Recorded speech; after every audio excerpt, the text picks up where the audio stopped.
Welcome, everybody. I think we can start. Michael, I'll give you the stage. Thank you, Arthur. Good morning, everyone. Welcome to this webinar dedicated to how to sell DDP in the UK as if Brexit never happened. We are more than glad to run this webinar with you today. This topic seems to be very popular.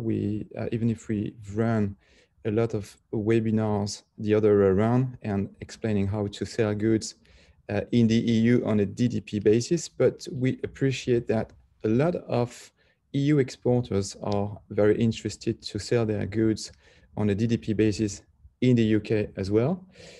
So we believe that it would be interesting to go through this topic in a very detailed and in a practical way. Can we go to the next slide, Arthur, please? So the speakers of the day will be myself. My name is Michael Boulanger. I'm the CEO of the company RMB Boulanger. We'll have Arthur Sarkisian, who is our operational manager and our Mr. Brexit. Antons from Unsworth will tell you how goods can be imported in the UK from a customs perspective on a DDP basis. Clément Aloul from BBL will tell you how to export goods from customs purposes from France. And we will also have Arthus Gallier, who is the director for UK and Ireland at North France Invest, who will tell you about all the main benefits about using the Hauts-de-France region as a region of export. Next slide, please. So, Arthus, I think the stage is yours. Yes, thank you very much, Michael. Thanks a lot. Thanks a lot for inviting me today. So basically, I'm the Hauts-de-France representative to the UK and the director for UK and Ireland within North France Invest. And North France Invest is basically the investment promotion agency for the Hauts-de-France region, which is on the map right here. And as you can see, it's basically the region going from the north of Paris all the way up to Calais and Dunkirk. So, I mean, from our role really is to preserve and develop economic and business links between the UK and our region since Brexit, and really to try to make sure that we can preserve UK-EU trade. And as all of you will be aware, the past few months have been relatively rocky, so to say. I mean, the start has been quite difficult. I mean, things have been gradually improving as things were going forward, but as everyone following the news will know, there are few difficulties around fishing currently between France and the UK, and unfortunately around other topics, including Northern Ireland, which means that the overall stability of the Brexit agreement and of the trade and cooperation agreement between the UK and the EU is at risk. So there's really strong importance for all companies involved in UK-EU trade, whether they're on the UK side or on the EU side, to really prepare as much as possible and to professionalize their trade across the channel. That's really my key message today. It's really the need to work on all that, and we're really here to help for that. And the Hauts-de-France region, because of our proximity to the UK, can really be your hub in terms of UK-EU trade, cross-channel trade. So for very concrete things, such as the need to group orders and consignments at one specific place before exporting them, whether UK to EU or EU to UK. So that's really because of our proximity, as I mentioned. But there's also really the argument about efficiency and our really dense and multimodal transport network, which I'll talk about in a minute. And obviously the network of service providers that we have in terms of tax and customs. And that includes companies such as RMB Boulanger for tax, or such as Unsworth for customs services. And finally, resilience is also another important argument, given the diversity of our sectors in our regional economy, but also the diversity of skills for people in our region. Next slide, please. So so I spoke about the multimodal transport facilities in our region. As you can see on the right, there are many logos of companies that you will recognize, and maybe for some of them actually do the job. Sorry about these little noises. This is just my baby right next to me. We have to do home office as we can. And so basically, in terms of roads, we have a really dense network of roads in our region. I mean, pretty much 10% of the overall network. Railways is also very, very strong, not just because of the railway network, but also because we're developing the booming rail freight sector. And you may have heard of Cargo Beamer, for example, which is a technology near Calais, which allows transporting containers from boats onto trains and send them directly to broader European destinations, whether in Spain or Italy, for example. Waterways is also an important sector with close to 1,000 kilometers of waterways, and especially the huge Canal Seine Europe project that we're currently digging in our region. So this is a really big €5 billion project, which will dig a 107 kilometer canal between the Seine Valley near Paris and the Escaut River in Belgium. And that will really massively increase our interconnectivity with the rest of Europe and access to huge platforms such as Duisburg in Germany.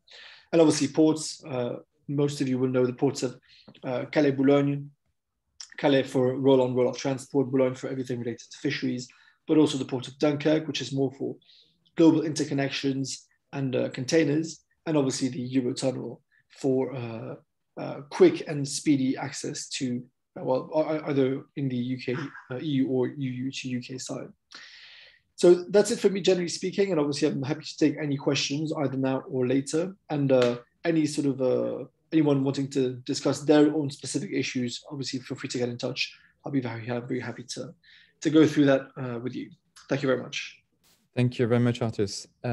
I should have mentioned that you have the possibility to raise some questions, and we will be more than happy to provide you with practical answers at the end of this webinar. As I can see that Anna's already raised a question. If okay with you, Anna, we will go through your question just at the end of this webinar. Clément, would you like to give a few words about your company and about the solutions that you can provide to the EU exporters? Yes, sure. Thank you, Michael. Nice to meet you all. Let me introduce myself. I am Clément, the Brexit manager of BBL Group. BBL is a French family-owned company founded in 1997. We are mid-sized player of the supply chain industry and active on 4 main segments: road freight, air and sea freight, contract logistics, and last but not least, customs. Our group employs 1,300 staff with revenues of roughly 350 million sterling. And we have a great coverage of the French territory with more than 40 locations.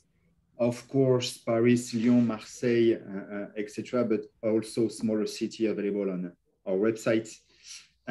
Customs is clearly part of our DNA, as we originally started with transport between France and non-EU countries. And on a pure customs perspective, we have more than 80 customs brokers in the group. Next slides, please, Arthur. Thank you. So, as I said, BBL gets more than 80 customs brokers in 6 different countries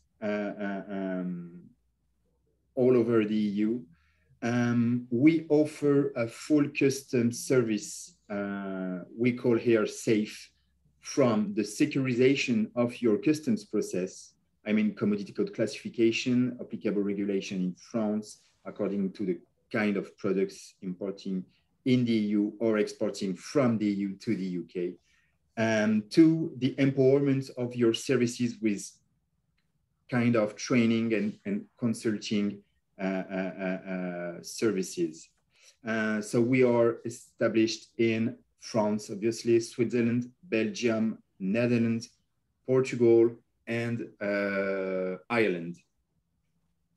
Next slide, please.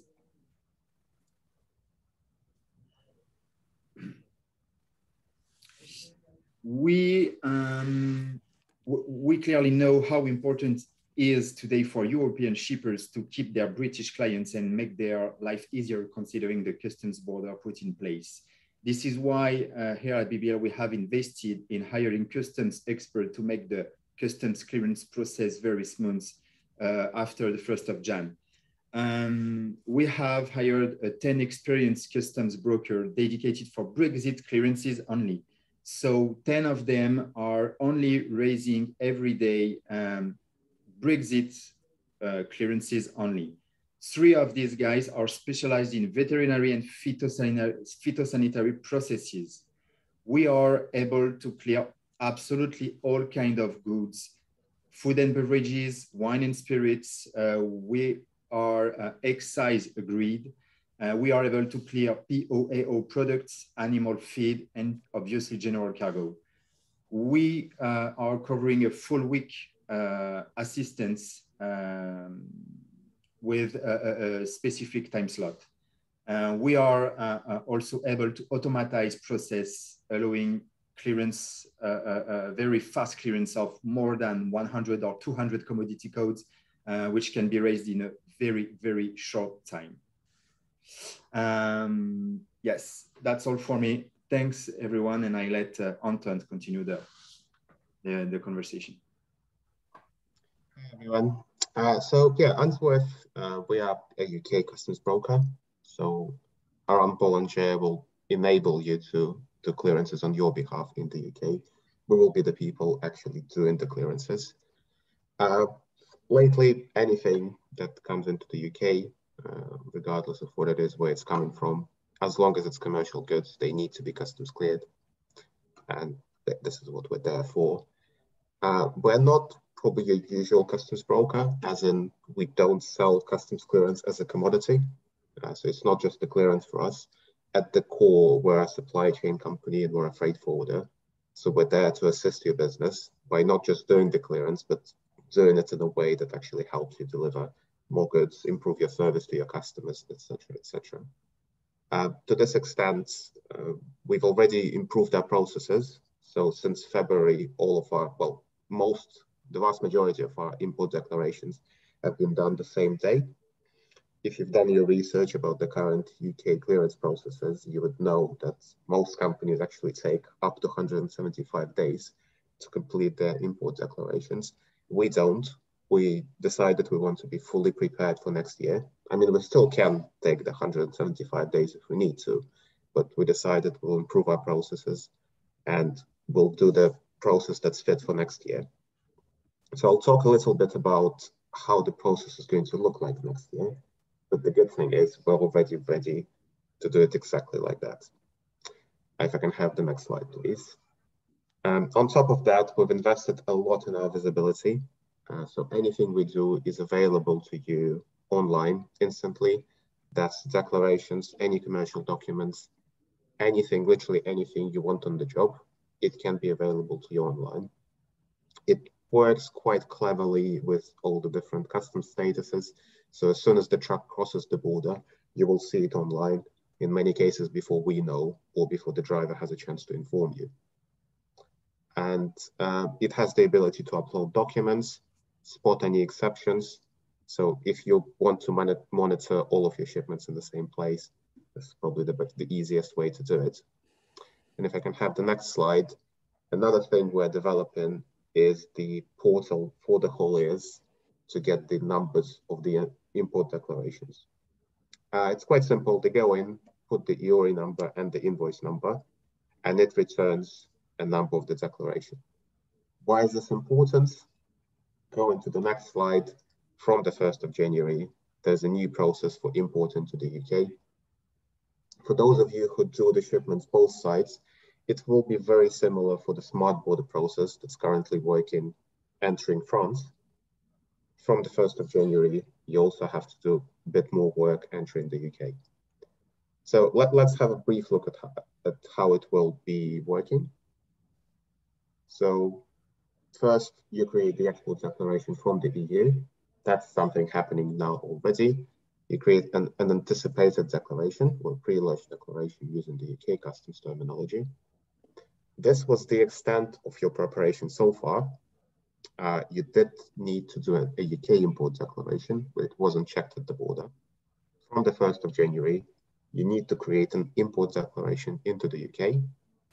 The number of that declaration, and this is why it's important to have that number passed to your haulier, it's entered onto a GVMS system, the Goods and Vehicle Movement System, which generates a GMR number, which is a Goods Movement Reference. Not to be confused with LRN, MRN, and all the other acronyms we've gotten used to in the last year.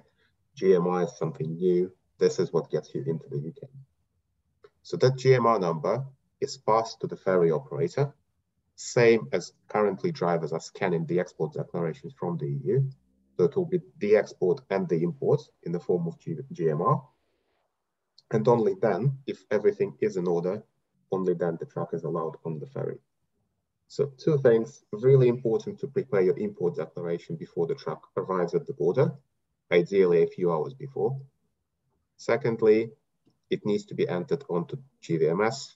So the haulier has to have that number, and they have to have the numbers of all the declarations on the truck, unless they group them under a transit declaration. I can have a next slide, please. So this is basically the illustration of the same thing in a slightly more convenient format. So let's move over to the next slide immediately. Really important, firstly, that the driver scans all of the export declarations. A lot of you would have probably had issues where your local tax authorities are coming out to you and saying, look, these goods, we don't have proof that these goods have actually left the EU. This is because the export declaration hasn't been properly scanned in Calais or whatever is the point of leaving the EU. Very often drivers would scan like 3 out of 5 declarations, but not all of them. So it's really critical all of the export is scanned, and then even more critical, all of the import is entered onto the GVMS system when you're registering the GMR. So there's a bit of a process to be introduced, nothing too complicated. It just requires more attention from everyone, and we're really there to help you. If the GMR is not scanned, provided you're using our online portal, you will see which declarations have been omitted immediately, and then we can try and rectify it immediately as well. So if we can go over to the next slide. And let's go over to the next one immediately. So yeah, again, if you know how the smart border works into France, this one won't be anything too new to you. So all the references are entered, a bit like the smart barcode you can currently generate with the Port of Calais Boulogne. Every operator is slightly different, but they will basically use the same screens currently used for the entry into France. The driver will see if they need to proceed to the inspection at the inland border facility, if they're okay to go, if there's any issues. Basically, everything will be shown on the screen and online in the application as well. So what is an inland border facility? If you can go to the next slide. UK is setting up a lot of facilities because obviously it's impossible to have the UK border in France anymore. You know, if you've ever crossed on the Dover-Calais crossing, that UK border for the movement of people is actually located in Calais. So you clear the French border first, the English border later, and then when you come to Dover, you just drive out, nobody's ever checking you. With the goods, because it's such a complicated operation, UK border for goods is actually on the British side of the channel. But again, if you've been to Dover, you know there's not enough place in there. So we're building a lot of inland border facilities where the trucks will be directed to if customs want to see inside. It's very unlikely to happen until July, but it's just worth getting ready for it. Going to the next slide, this is probably the biggest facility that's being set up. It's in Sevington, just a few miles away from Dover. It's a brand new facility, isn't actually working at the full capacity at the moment, but it will be very shortly. And as a company, let's go to the next slide, we've organized a few things lately just to keep everyone educated. Like for instance, the short Straits user forum. Can I have the next slide, please? And what it is, basically anyone using the short straits, which is mostly the Dover-Calais or the Eurotunnel crossing, but also the Irish crossing, etc. They're invited to join this forum where we express our concerns, share our opinion of what's happening with the UK-EU crossings, and just collectively try to make the process a bit better for everyone. So we meet on a monthly basis. The next meeting is actually the 2nd of December. You're very welcome to apply to be a member and have your input on it. We've organized a few trips to Calais, and there's another one coming to Dublin in a few weeks' time, which I think is on the next slide. And generally, we just try to educate as many people as possible so that everyone knows how to use the border effectively. And ultimately, even if you're not using our process, your trucks are not holding up our trucks that we're trying to get across smoothly. And that's really it. I think Michael will take it over from here. Yeah, thank you very much, Antons, for this very interesting information. As you understood, our purpose of today was also to bring the partners you need in order to have to be all set in case your company was interested to sell goods on the DDP basis in the UK. So now you know the right partners for the export and the import side as well. I would like to tell you a few words about our RMB, our company. We were founded in 1981, and we are pleased to serve around 600 customers that are based in 45 different countries. And we've reported last year 2.8 billion euros of operations to the EU national tax authorities. What do we do? We are definitely the VAT guys here today, and we will be telling you a lot about taxes and VAT. Our company is based in the north of France and couldn't be much more north, actually. As you can see on the map, we are based near Lille. We provide fiscal representation services for about 40 years now. And we also provide VAT registration and VAT compliance in the UK, where we have an accreditation from the HMRC to be able to act as a tax agent for any non-UK company. We also provide overall VAT consultancy, namely in case your company would need to make some corrections in your VAT declarations. And we also provide Brexit dedicated services, as we appreciate that from 1st of January, a lot of companies have been struggling with Brexit issues.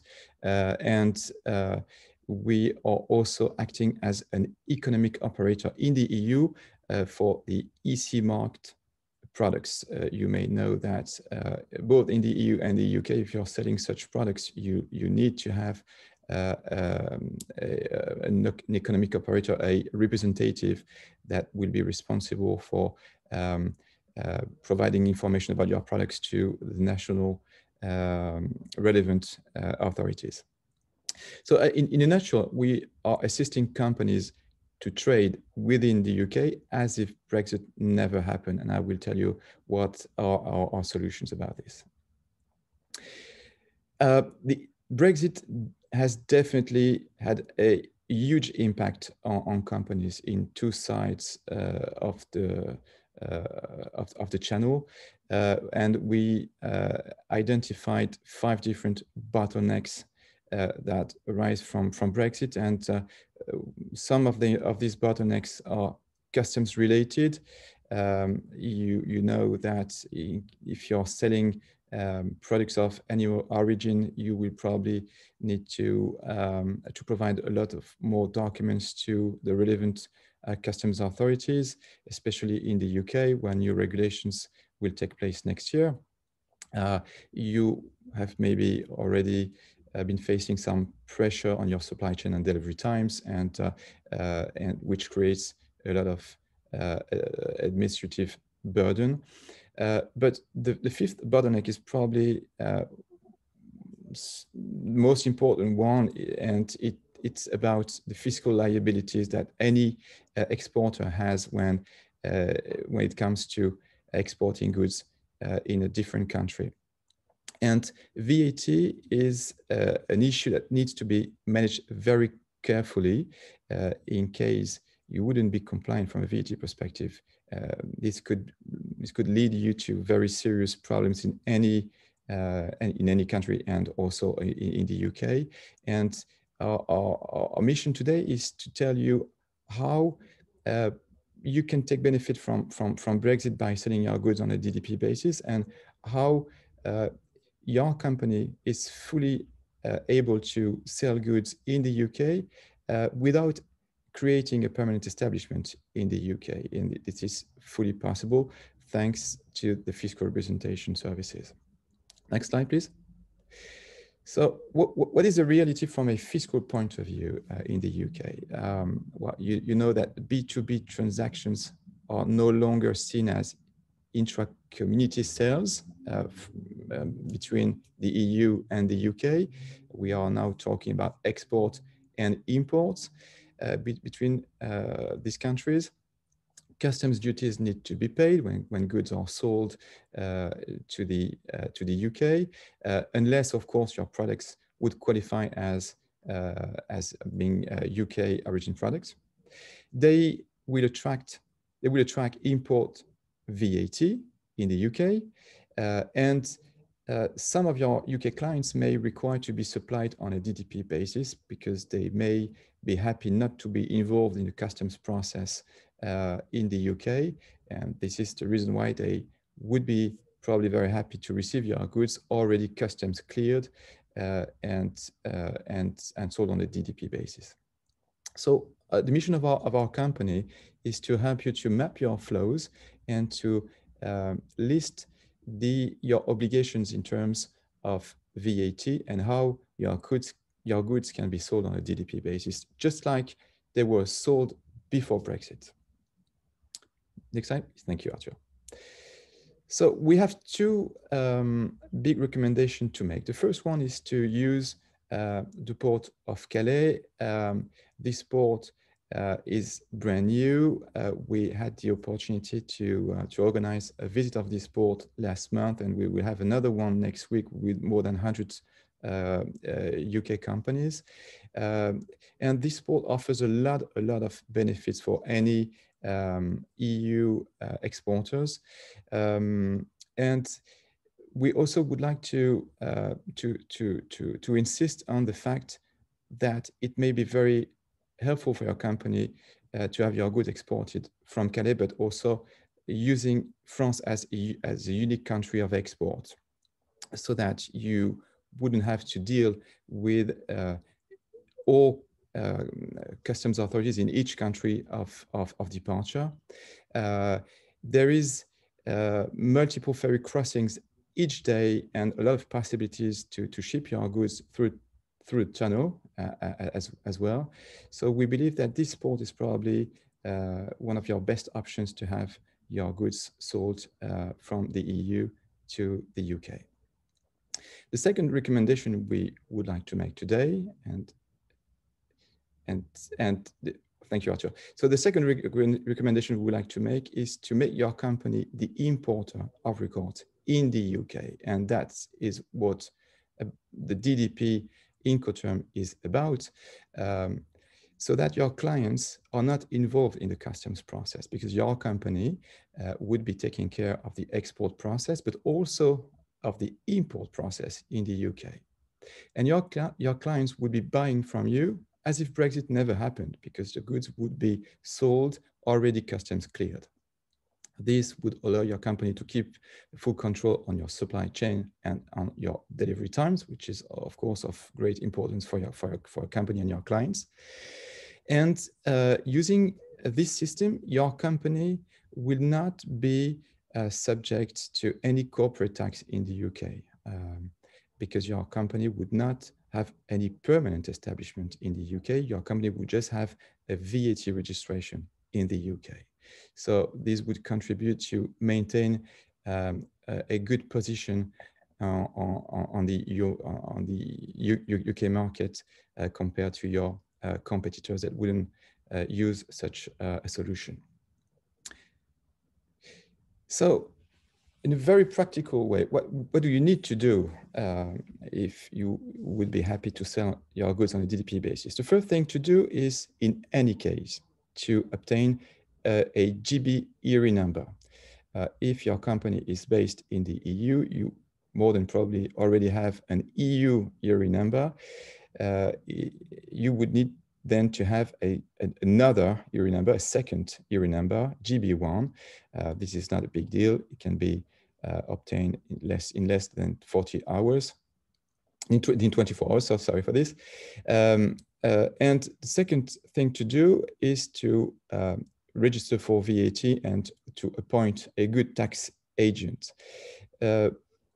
Being registered for VAT in the UK would allow your company to benefit from the postponed VAT accounting. That means that your company wouldn't have to pay any import VAT in the UK. You probably have such a mechanism in your country, in your EU countries of establishment, but this auto liquidation also works in the UK.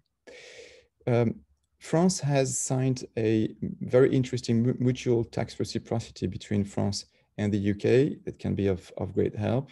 And there is no requirement to set up a bank guarantee with the British tax authorities, with the HMRC, if you decide to register for VAT in the UK. So there will be absolutely no money to give to the HMRC if you would like to proceed with the VAT registration in the UK. And of course, this would contribute to lower the VAT compliance costs in this country. The third thing to do would be to appoint a good customs broker in France who would take care of your export formalities. And Clément from BBL has just told you how to proceed. And the last thing to do would be to appoint a good customs broker in the UK, and Answorth would be more than happy to take care of your import formalities. So this slide is very important because you can see that we are working as a team with our partners, and with all these partners, you have all the solution to sell your goods on a DDP basis in the UK. Next slide, Arthur. Sure, Michael. So I give you the stage, Arthur, to go through some very interesting and practical cases. Well, thank you. And of course, the Brexit superstar must have the stage at some point. Thank you very much, Michael. So maybe now from a practical point of view, what is exactly happening? What are the steps to be taken, and how this really looks like in the reality from at least our point of view. So you have here a schematic overview on your screen that shows what our solution is basically proposing. You are an EU company, whether you are a French company or a Dutch one or a Latvian one, it doesn't really make any difference. The principle is always the same. Now, the first thing to do is, as Michael already said, is to have an EORI number in the UK. Obviously, we only had one up until the 31st of December last year. It was valid for the whole of the European Union. The UK was part of it. Now it's not the case anymore. So you need a British EORI number in order to be identified at the customs in the UK. A VAT registration number in the UK would be well, very important to have if you would choose for a DDP solution, making sure that you are the importer of records in the UK. And I'll tell you later on more about the use of having this VAT number in the UK. And obviously then to apply postponed VAT accounting, deferment of import VAT, call it whatever you want. The most important thing to say here is that there is no cash flow impact when you are importing your goods in the UK. We cannot solve the thing that for some products you may be paying duties, obviously, depending on the origin of the products and the type of products, what the rate of that duty would be in the UK. But at least the VAT, which is, well, the full rate of VAT in the UK is the same as in France, it's 20%. at least that we would be able to cut out by not paying it and by filing it to the customs authorities and the fiscal authorities. Now, what about then during the registration process? This is a question that arises very often when we talk to our clients, when we talk to partners. They say, well, that's great, you have a solution, you have to register for VAT in the UK, and then I can import DDP. But everybody says, and everybody knows, that the waiting times are sometimes very long. You're not the only company that would like to register in the UK. So it is quite possible that you will be waiting for 8, 10, 12 weeks, maybe more, in order to receive a British VAT number.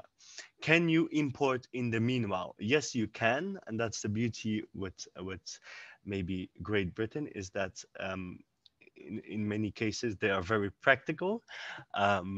So what will happen is that while you are waiting for your VAT number, you will already have your EORI number, so you can be identified then at the customs, and you can clear the goods on your own name. Now, not having a VAT number means that the postponed VAT accounting, the VAT deferment account, cannot be used, because it is, well, directly linked to the fact that you will not pay it, but you will then obviously file it in your VAT return, which you can't because you don't have a VAT number. So VAT must be paid on import on that moment. So you will have a kind of a temporary cash flow impact, paying the VAT according to the rate of that product, and then asking it back in the future. And you also can already perform the sale that is following the import formality, because let's remind you that importing and selling DDP means that you are selling in the UK as if you would be a British company. It is a local sale, so the British client that is buying from you is buying from their perspective as if they would be buying from any other British company.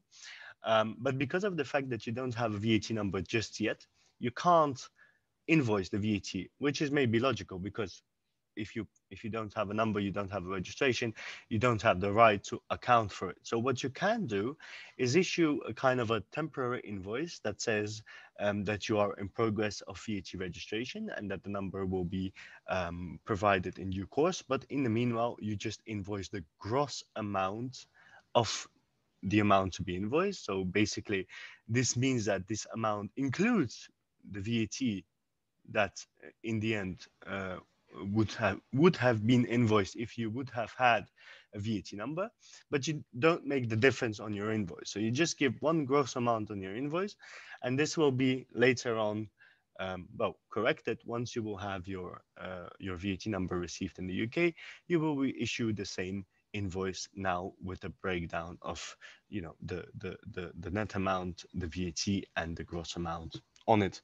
So this is really a very practical solution, allowing companies to continue their trade, to give a full service to their British clients by being the importer, taking care of all those formalities, having maybe this minor disadvantage for a very short, brief time of paying the import VAT, of collecting the VAT without really naming it like that, issuing some temporary documents, but in the end, receiving the VAT number, correcting the documents, and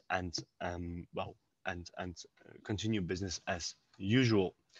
Now, once the number is received, we will then, as your tax agent, be responsible to file your VAT returns. We will also include then the VAT that was paid on the import in that intermediary period, if there would have been any imports already, as a credit on your VAT return, which would mean that you will get it back through the first VAT return submitted in the UK.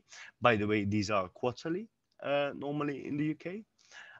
We will then continue managing your VAT returns in the UK, because this is, as I said, the most important part of having the postponed VAT accounting in the UK. From that moment onwards, you will not pay any VAT anymore in the UK while importing and clearing your goods, and your invoices will look perfectly normal from that moment, because you will just have a British VAT number, and you will invoice your British clients with an invoice, as you know, which is a net amount, the correct rate of the VAT, and then the gross amount, which then will be obviously also filed in your VAT return, and the VAT collected, well, paid or offset against the credits that you had on the underside.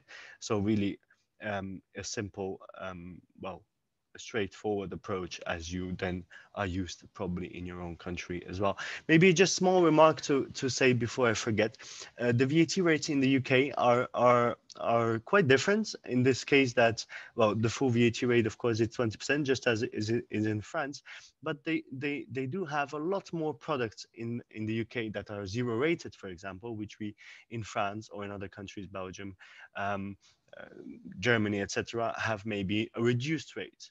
So make sure that you check really well which rate is applicable to your products, to your goods, and obviously we're there to assist you as well on that, and to determine together with our partners what rate should be applied both on duties and the VAT part of it. I would also like to have a small focus moment on the B2C part of things, because maybe some of the people in our audience are well, trading or selling to private individuals, similar to what we have had also a revolution on the B2C side in Europe. Many of you may have heard about the OSS and the OSS. Now in Great Britain, in the UK, they also had their form of revolution in the beginning of this year, and we have new ways of how processing now the B2C sales. Obviously, this concerns everybody that sells through well, their websites, to B2C shops online, or through other ways, means. So we are talking about sales directly to private individuals, to consumers. Now, obviously, there are a couple of things to do. I think here as well, our recommendation would be, obviously, you can ship in some cases DAP as well, but this is not what we would recommend, and that would not be positive for your client's relationship with the private consumers, I believe. So we would again recommend you to ship DDP to the UK.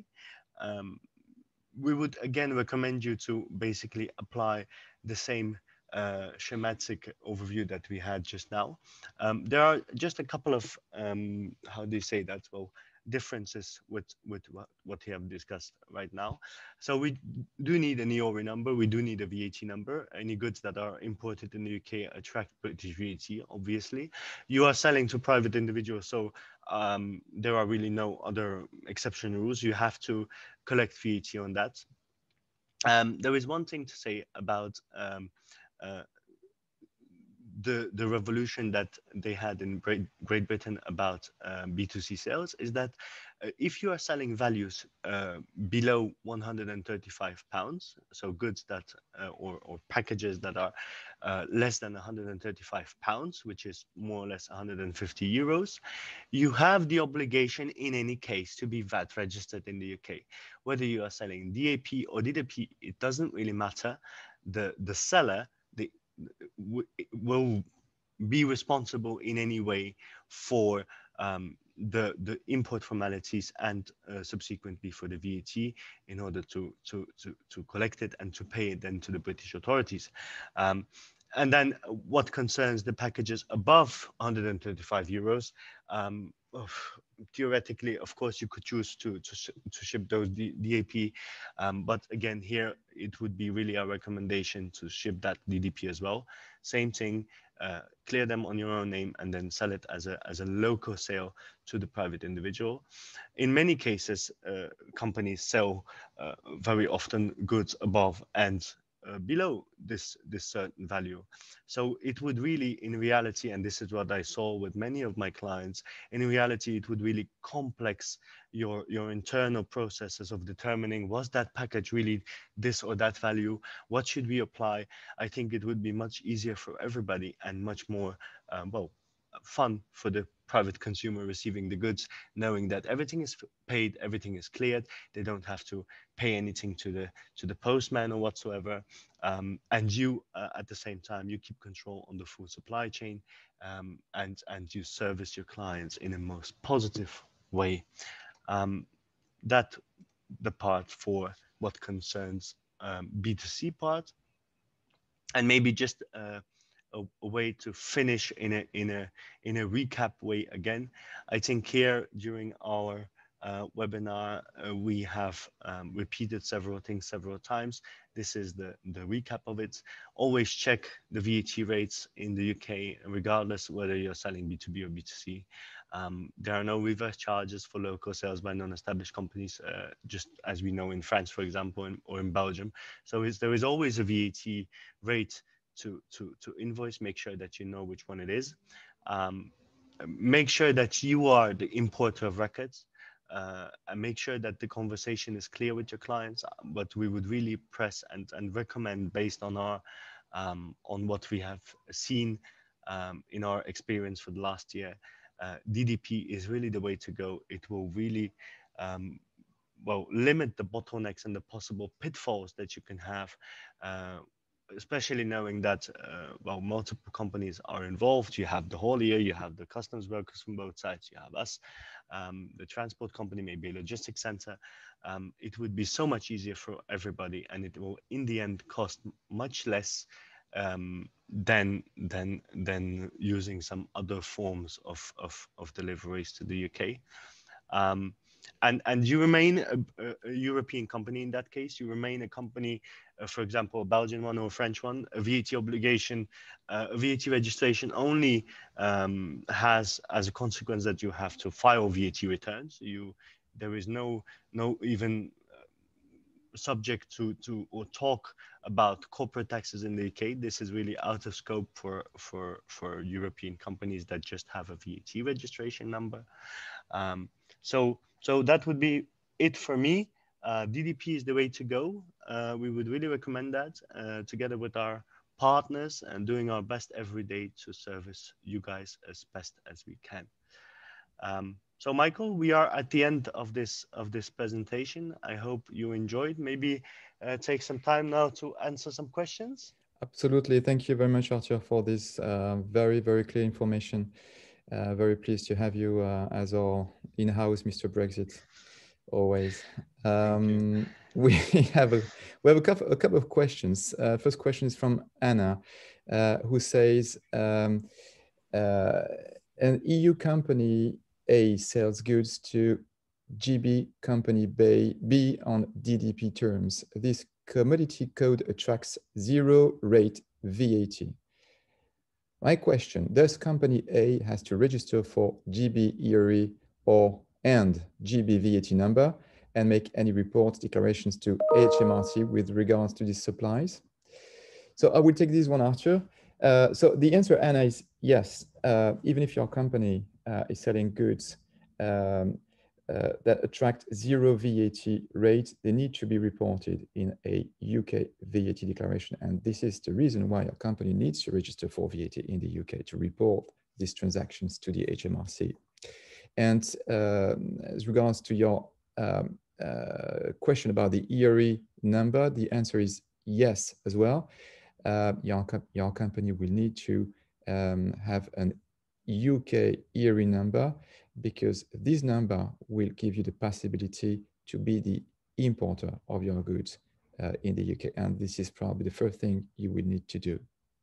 So I hope I answered your question properly. Arthur, we also have a question from Alex, or maybe this is for Antons. Alex would need to know whether a EU company can obtain an ERE number in the UK. Antons, can you take this one? That's definitely an option. You would be acting as a non-established company, and I understand this is something Bollinger can assist you with. But yeah, certainly anyone can obtain the GB ERE number, and you can't clear anything in the UK without a GB ERE number. So that is quite important. Okay, thank you, Antons. And this one maybe for you, Clément. Who is the consignee and the consignor in case of a DDP delivery? So the consignor in case of DDP exportation from the EU to the UK, so the exporter of record will be the European consignee, the European company, sorry. The importer of records on the other side of the channel will be also this same company, so the EU company, registered to a local GB EORI number. And this is clearly the goal of the process of DDP in the UK, is to not involve any British clients in the customs process, just manage in the EU the full customs process, being the exporter of records and the importer of records on the British side. Oh, wonderful. I think it's important to understand the difference between consignee and the importer. So the consignee doesn't change. The consignee is still your British customer. It's just the importer will be the EU company. By the time the goods reach the consignee, they're in free circulation in the UK. Yeah, this is a really interesting remark from you, Antons, because again, in my experience, there is so many confusion just by misusing words. And you know, English is a world language. Everybody is using it, but not everybody is obviously British. So I think here it's really important, as you said, to determine Clément from one side, who is the importer and the exporter. The consignee is basically the final destination. And I think maybe from a fiscal point of view, Michael, if I may, it's important to understand what is happening during this DDP process. When you are importing goods in the UK, there is no change of property just yet on that moment. This is the whole point of importing DDP to the UK. So what you are basically doing is that you're transferring goods from your, for example, you are a French company, you are transferring goods from your French VAT number to your British VAT number. There is no change of property.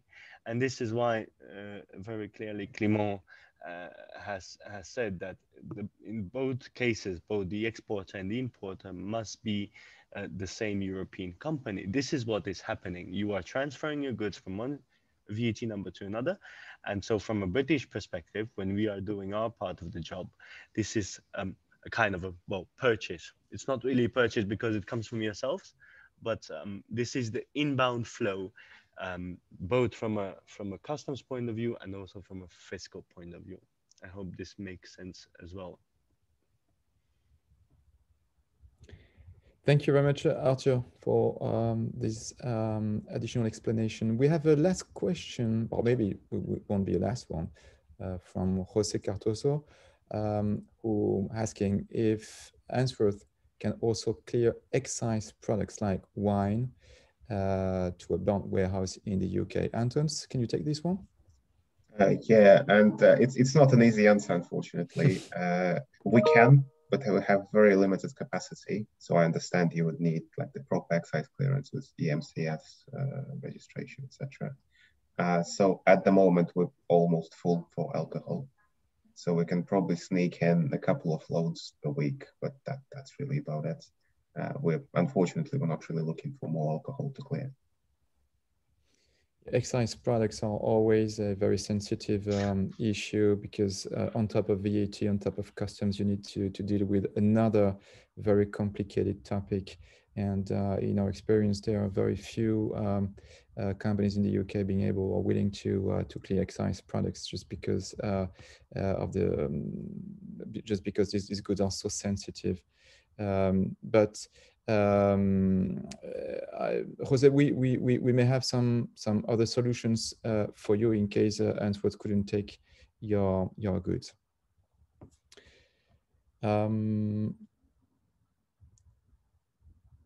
Any more question from anybody? Because it's almost 12 European time, and I think we are reaching the end of this presentation. Thank you very much for all of you for attending this webinar. We're very happy to be with you today. Arthur, anything to add? Of course, we will be circulating the presentation as well as the contact details of my highly esteemed colleagues, Anton and Clement, artists as well, if you have any questions about the broader look on the region. So I think to thank everybody for your attention, for your participation, and we'll be certainly be in touch to give you opportunities as well to ask your questions after this session. And we'll be also circulating the video of this session so that people, colleagues maybe that didn't attend the webinar can maybe you can share it with them and they can look at it afterwards. Thank you very much. Thank you very much, Clemens, Antons, Archis. Really happy as always to have you on the call. And I hope to see you all soon. Bye. Thank you. Thank you, Arthur. Thank you all.